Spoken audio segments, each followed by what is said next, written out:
Recently, I was diagnosed with breast cancer and had to have a double mastectomy. I felt beaten up by the surgery, the diagnosis, and the road that lay ahead. However, along the way, I'm discovering the value of having good neighbors. In the parable in today's gospel, before now, I often would identify most with the hero of the story, that Good Samaritan. I wondered if I was more like that thoughtful traveler, that good neighbor willing to stop to help and care for the beaten up victim on the side of the road, or would I be more like the priest and the Levite that left him for dead? Because of my own journey, I easily can imagine myself in the victim's shoes, struggling on the side of the road with an illness. I can imagine he was in pain too, feeling vulnerable, embarrassed, and alone. No one stopped to help until the Samaritan saw him struggling and was moved by compassion to help bandage his wounds.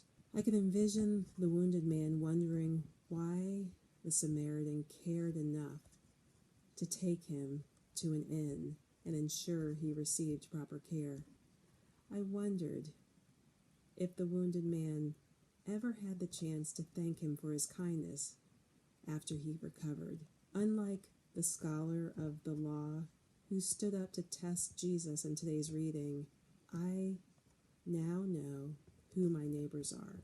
For me, my neighbors are the CTK ministry office staff that surprised me with a tenderly delivered Zoom prayer service and beautiful music to give me courage before my surgery, and Monsignor Frank, who said a mass for me.